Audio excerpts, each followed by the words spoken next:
I slammed the door behind me, my bag hitting the floor with a loud thud.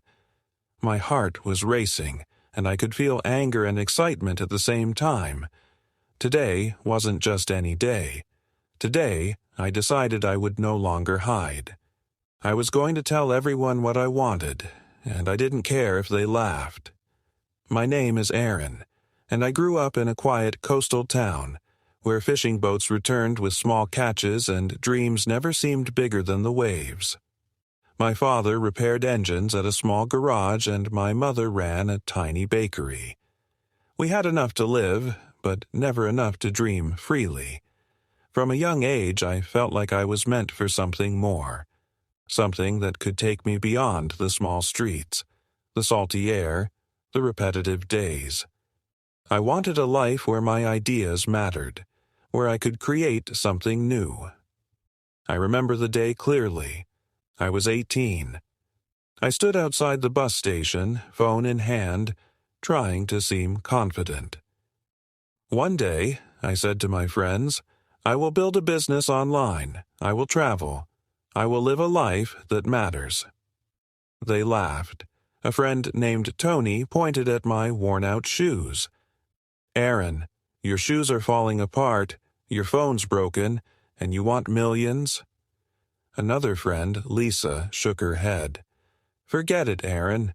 You should just get a normal job. Dreams don't pay bills. I smiled.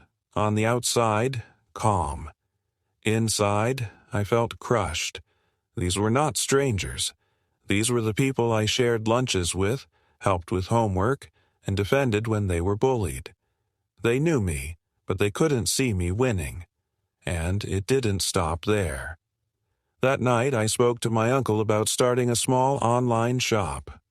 Aaron, he said, shaking his head, people like us don't do these things. Study hard, get a normal job, and stop wasting your time. Even my father told me, these ideas are not for someone like you. Focus on reality. I sat alone in my room. No air conditioning, just a ceiling fan that barely moved the heavy, humid air. A small wooden desk, a broken chair, and my phone with its cracked screen. My walls were pale blue, chipped in places, echoing the quiet hopelessness I felt. I realized something important that night. People don't hate you. They just don't believe in the work, the struggle, or the effort. They only believe in results. And if you want their support, you first have to show them that you can win.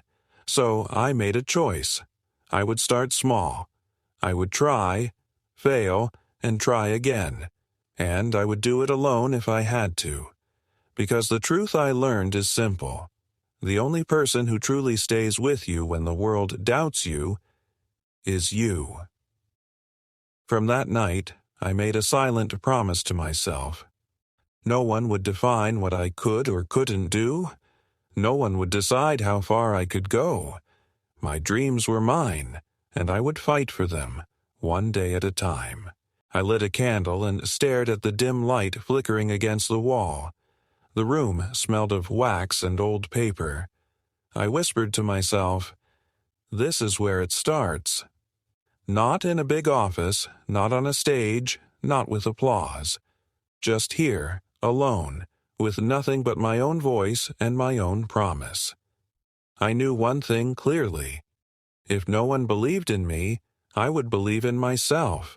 If no one celebrated my little wins, I would celebrate them. If no one saw my potential, I would become the reason they had to see it one day.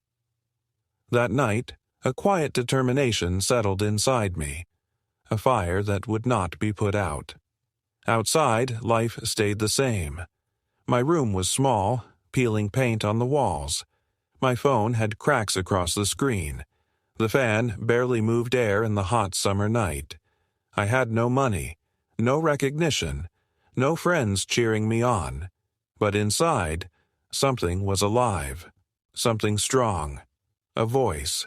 A war began, between the old Aaron, scared and small, and the new Aaron, ready to fight, ready to rise. I began waking up at 5 a.m., long before the sun touched the horizon. My family slept. The neighborhood was quiet. Only the sound of waves from the nearby coast and the occasional car passing on the empty street. I brewed tea, pulled out my second-hand notebook, and began writing, reading, and practicing. Every word, every note, every line was a step toward a future no one could yet imagine. No internet at home. No laptop. I borrowed my friend's hotspot once a week. I saved PDFs, free videos, guides, and tutorials. My phone barely worked. Sometimes it shut down in the middle of studying. Electricity cut off often. When it did, I used candles to read by, tracing letters with my fingers, repeating sentences aloud, again and again. I practiced speaking in front of the mirror. Aaron, you will speak English fluently. You will start your business. You will make money. You will win. Sometimes tears rolled down my cheeks, not out of weakness, but because I was the only person cheering for this dream, the only person believing it could happen. Slowly, I started saying no. I stopped going to parties that wasted time.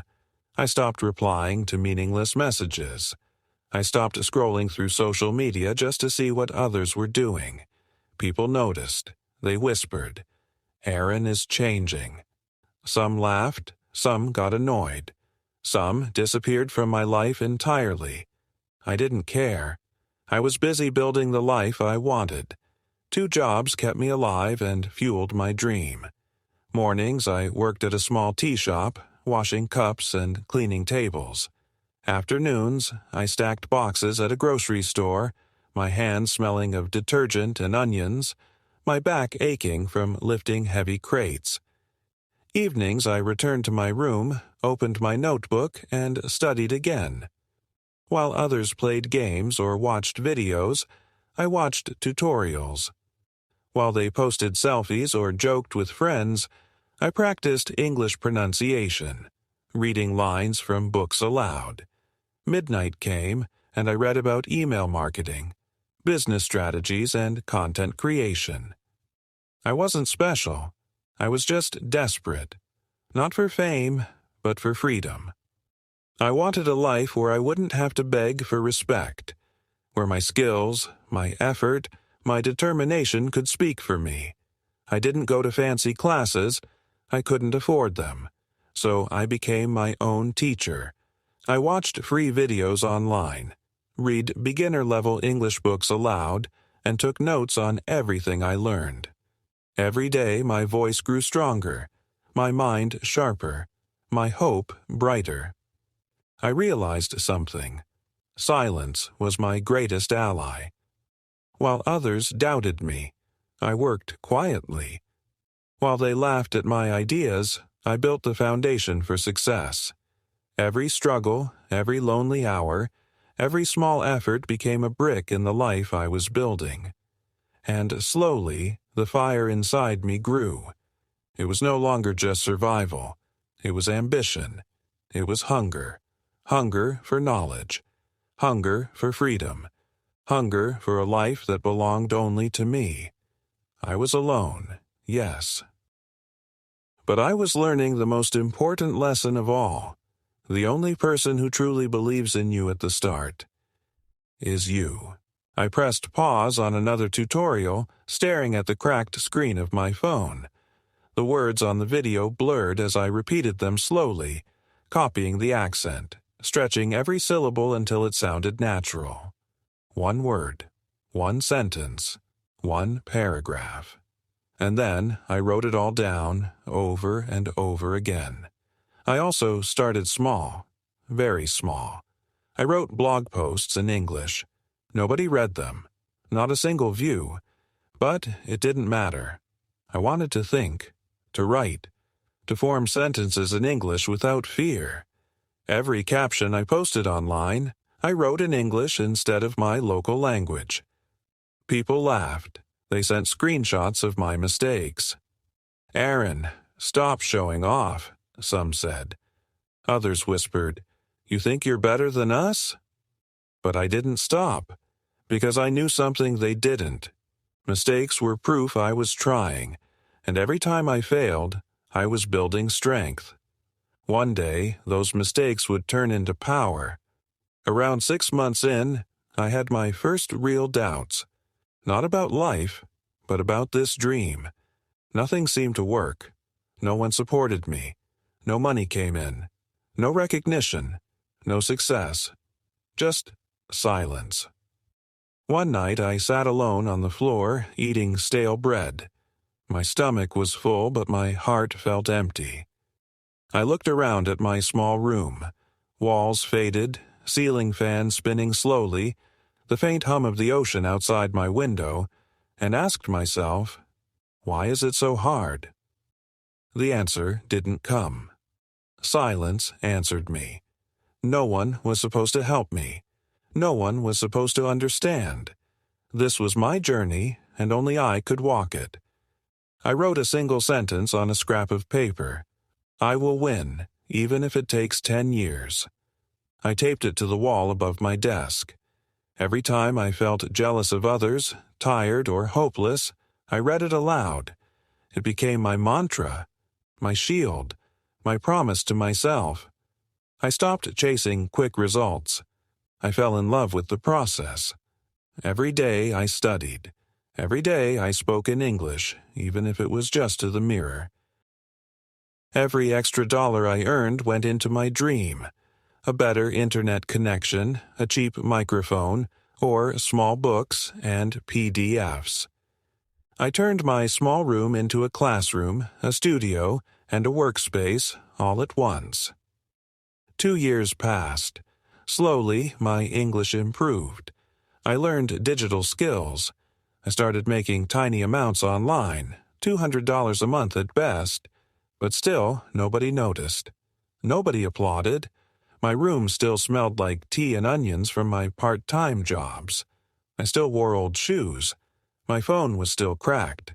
But inside I knew the world would have to notice me one day. And then came the moment that scared me most, the gap between effort and results. I had worked 2 years in silence, but nothing big had happened. My English was better. I had new skills. My discipline was stronger. But outside, everything looked the same. And this phase is dangerous. This is where most people quit. Not at the beginning. Not when the struggle is clear. But here, when you've invested so much, and the world shows you nothing, it feels like all your effort was wasted. I was exhausted. Mentally exhausted. Every morning, I asked myself, am I really moving forward, or am I fooling myself?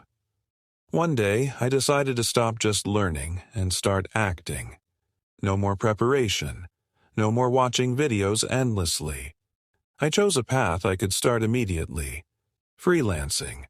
I knew only the basics. Writing simple content, basic design with free tools, and a little digital marketing. I wasn't an expert, but I was honest, and I was ready to work harder than anyone else.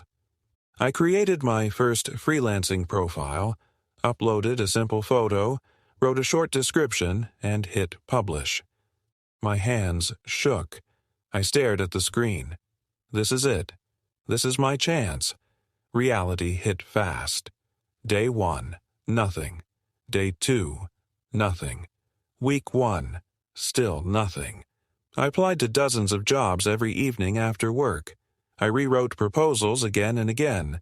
I checked grammar, phrasing, everything. I tried to sound confident. I sat on the edge of my bed, rubbing my eyes. The room smelled faintly of tea and old wood. My phone buzzed softly. I picked it up. My heart skipped a beat. A message. On my freelancing profile. Hi, Aaron. I saw your writing sample. Can you do a small blog project?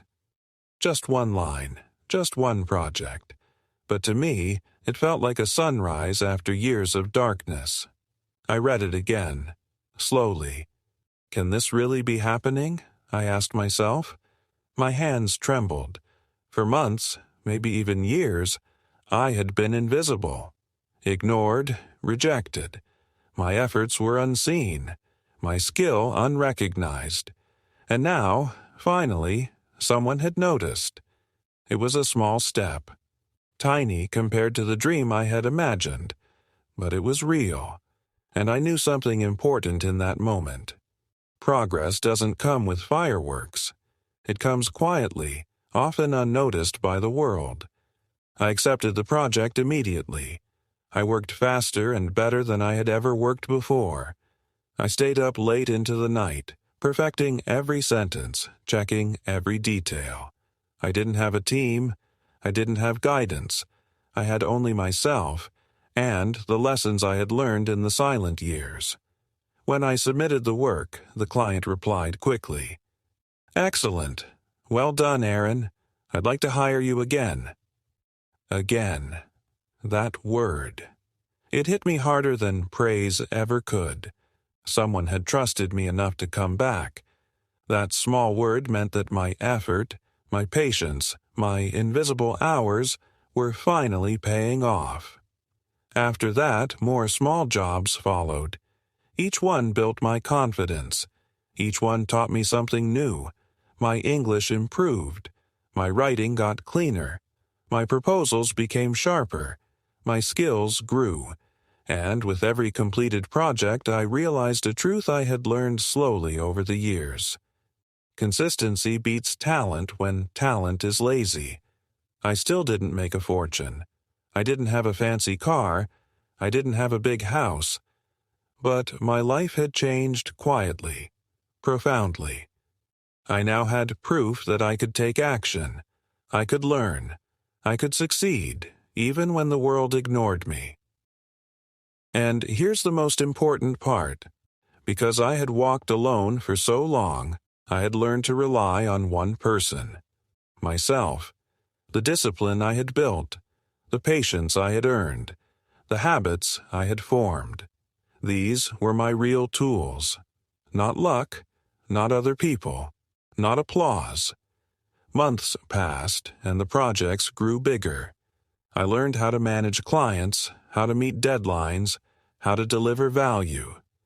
My bank account grew slowly. $200, $500, $1,000 a month. Small numbers to the outside world, but to me, they were mountains I had climbed alone. And then, one evening, I remembered all the faces from the bus stop, all the laughter, all the doubts. People who said, "People like us don't succeed." People who told me to stop dreaming. I smiled quietly to myself, not out of revenge, but out of clarity, because I knew something they still didn't. The person who laughs at your dreams today will someday ask you for advice. The people who ignore you now will someday watch how you rise. But until then, their opinions don't matter. Not one bit. The most powerful moment of that phase wasn't the money. It wasn't recognition. It wasn't even the projects themselves. It was the quiet confirmation that I could do it alone. That all the nights of doubt, all the hours of silence, all the tiny invisible wins, they had built me. That morning, when the first client wrote to me, I felt it. A door had opened. A quiet, soft door, and I had walked through it with patience, discipline, and self-belief. The journey wasn't over. The road was still long, but I knew now. Momentum had begun. From that day, everything changed. Slowly, steadily, projects came in. Skills improved. Confidence grew. And most importantly, I started seeing the power of quiet effort. Not every success comes with fireworks. Most come with consistency, patience, and a willingness to work when no one is watching. I had reached the beginning of my breakthrough, and the world still didn't see me yet.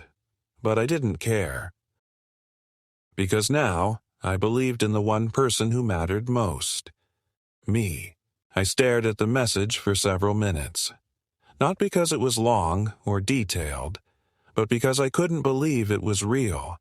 After hundreds of failed applications, after months of silent work, after so many nights questioning myself, someone finally said yes.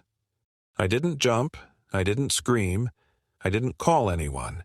I just sat on my bed, breathing slowly, trying to stay calm. Reply professionally, I told myself. Don't look desperate, be serious. I typed, "Hello, thank you for reaching out. Yes, I'm available. Please share the details." My hands shook, my heart raced, because I knew this was not just a job. It was a test. The client wanted one blog article, just 500 words. Topic: How to stay focused in the digital age. Simple, right? But to me, it was the most important assignment in the world. I spent hours researching, draft after draft. I corrected grammar, punctuation, and phrasing. I read it out loud, word by word, 10 times. I wanted it perfect. I wanted proof. Proof that I could do this. Finally, I submitted it. I leaned back, closed my eyes, and whispered, "Please let this be enough." The silence was heavy. 1 hour, 2 hours, still nothing. My mind raced. Did I fail? Then a notification. The client replied, "Thank you, Aaron. This is excellent work. I'll send the payment now. Looking forward to working with you again." I couldn't hold back tears. It wasn't about the $10. It wasn't about the small praise. It was about what it represented. It meant I was not wasting my time. It meant I could be useful in this world. It meant my effort had value. That $10 was more than money. It was proof. Proof that I could earn online. Proof that the months of learning, practicing, and struggling were not wasted. I held that payment in my hand like it was gold, because in a way, it was. The first tangible reward for years of silent effort. The first drop of rain after a long drought. I wanted to tell someone, anyone. But I stopped myself. The world still didn't see it. To them, I was just a boy trying, failing, and learning. Nobody knew the early mornings, the cracked phone, the broken English, the invisible effort. So I smiled quietly. That night I wrote in my journal, "Today I earned $10 online. The world didn't notice, but I did. And that's enough." Something inside me shifted. Confidence grew. Not loud, show-off confidence. Not bragging confidence. Quiet confidence. Confidence that comes from proof, from action, from results earned honestly. I no longer felt like an imposter. I felt like a beginner, but a real beginner. A worker, a builder, a doer. One small project had given me momentum. And momentum, I realized, is dangerous when combined with persistence. I changed my strategy. I stopped chasing hundreds of clients. I focused on doing fewer projects better. I improved my freelancing profile, enhanced my writing samples, and practiced writing clear, persuasive proposals. I kept investing time, not money. Every evening I practiced English. Still in front of the mirror, still with the same notebook, still repeating words I learned from free videos. Because I knew that to reach beyond my small town, I had to speak globally. Weeks passed, projects grew, clients returned, payments increased. Slowly, my life started to reflect what I had built quietly inside my room. And I realized the truth I had been learning all along. Success does not come from applause. It does not come from friends who cheer or people who say, "You can do it." It comes from showing up, learning, and putting in the work when nobody is watching. All those nights I felt lonely, rejected, and invisible. They were shaping me, teaching me patience, teaching me discipline, teaching me self-reliance. And the most important lesson: you don't need 100 friends to succeed. You only need one person to believe in you, and that person is yourself. I had finally learned to walk alone, and in walking alone, I had started to rise.